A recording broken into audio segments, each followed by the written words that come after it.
इस वीडियो में हम सीखने वाले हैं कि कैसे आप स्मार्ट कैलकुलेटर टू हैंड से बिल डायरेक्ट कस्टमर को भेज सकते हो। तो यहाँ पे आप पहले बिलिंग मोड में आओ। दूसरा, आपको पता होना चाहिए कि आपने क्या इन्वेंट्रीज बनाई है। तो इन्वेंट्री में मेरे पे 1 और 8 मेरी आईडी है और मैंने 2 यहाँ पे प्रोडक्ट ऐड किए हुए हैं। तो मैं बिलिंग मोड में आया, मैंने यहाँ पे 1 आईडी फिल की, क्वान्टिटी 9, वेट करेक्ट किया, मैंने यहाँ पे 1 लिखा और क्वान्टिटी 9 है, 1 क्वान्टिटी 9। और मेरा दूसरा है प्रोडक्ट आईडी 8, क्वांटिटी है 5। मेरे दोनों यहाँ पे जो मैं प्रोडक्ट थे वो आ गए और टोटल अमाउंट भी दिख गया, नेम आ गया, क्वांटिटी, प्राइस। अब मुझे यहाँ पे पेमेंट मोड लेना है। यहाँ पे जो कस्टमर सेव करने का बटन है उसको प्रेस करेंगे। मैंने यहाँ पे नंबर सेव किया 9170385185। अब यहाँ पे आया, मैंने कस्टमर का नेम जो भी लिखना वो लिख दें, रिमार्क डाल दिया और मैंने इंटर प्रेस किया। ये ट्रांजेक्शन सेव हो गया। तो ये जो बिल है आपको विदिन 30 सेकेंड्स के अंदर कस्टमर के व्हाट्सएप मोबाइल पे ये पहुंच जाएगा ये बिल।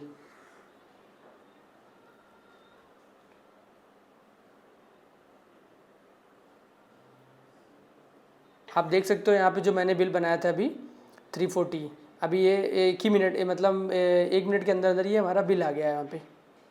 तो ये बिल है, अमाउंट भी दिख गया कितने अमाउंट का है। आप इस बिल को ओपन भी करके देख सकते हो कि इसके अंदर क्या क्या चीज़ें मेंशन हुआ है। तो यहाँ पे मैंने बिल ओपन किया, मुझे दिख गया आइटम का नेम, क्वांटिटी, रेट, अमाउंट और टोटल कितना अमाउंट बना हुआ है। और यहाँ पे date, bill number, GST option है। ये चीज़ें अगर आप अपने ऐप में फिल करोगे तो आपको ये चीज़ें यहाँ पे बिल में भी दिखेंगी। तो ये रहा पूरा डिजिटल बिल का फॉर्मेट। एक दूसरा फॉर्मेट ये है कि आप अगर कोई भी बिल बनाते हो बिलिंग मोड में जा करके, मान लीजिए आपने ये आइटम लिया, ये आपके इन्वेंट्री में था और आप यहाँ पे सेल्स बिल पे पेमेंट मोड ले लिया, आप यूपीआई ले लिया, कस्टमर नंबर पे आपने नंबर सेव किया, मान लीजिए नंबर है 8865081304, राइट। यहाँ पे कस्टमर का जो भी नेम हो लिख दीजिए, रिमार्क डाल दीजिए, उसके बाद आप इंटर करिए। तो ये जो बिल है ना, ये मैंने यूपीआई मोड में लिए थे, डायनेमिक क्यूआर कोड आ गया। तो ये डायनेमिक क्यूआर कोड कैसे आएगा, इसका वीडियो बना है, आप देख सकते हो। मैंने इंटर किया। अब ये जो बिल है ना आपका टू हैंड्स ऐप में सिंक हो जाएगा और टू हैंड्स ऐप में भी ऑप्शन देता है बिल शेयरिंग का। डायरेक्ट आप कस्टमर के नंबर पे भी बिल शेयर कर सकते हो। तो मैंने ये ऐप ओपन किया, अपना यहाँ पेमेंट मोड में आऊँगा मैं।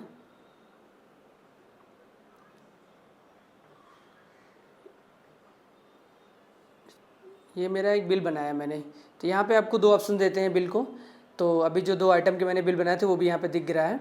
तो डिजिटली भी आपका कस्टमर के पास चला गया अगर उसके नंबर पे व्हाट्सएप चल रहा है। दूसरा ऑप्शन ये भी है, तो आप डायरेक्ट कस्टमर को शेयर पे क्लिक करके अगर उसका नंबर आपके पास है शेयर कर सकते हो आप। और सेकंड ऑप्शन है कि अगर आपको लगता है बिल में कुछ एडिट करना है तो आप एडिट पे क्लिक करो।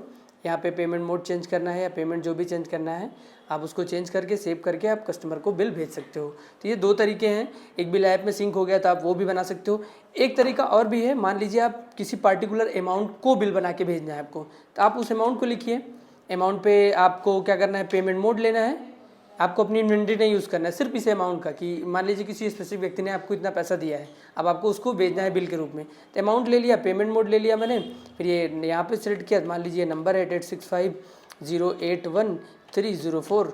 आप उसका रिमार्क डाल दीजिए, अगर जो भी रिमार्क नेम लिखना है, रिमार्क में आपको जो भी लिखना है, फिर आइए इंटर के प्रेस करिए, अमाउंट देखिए, एंटर कर दीजिए। तो ये भी एक तरीका है, आप डायरेक्ट कस्टमर को उसके पर्टिकुलर नंबर पे किसी एक स्पेसिफिक अमाउंट का आप बिल उसको भेज सकते हो। तो यहाँ पे हमने 3 चीज़ सीखी है, कैसे व्हाट्सएप फ़ोन से बिल भेजो, आप व्हाट्सएप पे डायरेक्ट फ़ोन से बिल भेज दो, कैलकुलेटर के थ्रू भेज दो, और दूसरा ये था कि आप किसी कैसे एक स्पेसिफिक अमाउंट का बिल भेजो।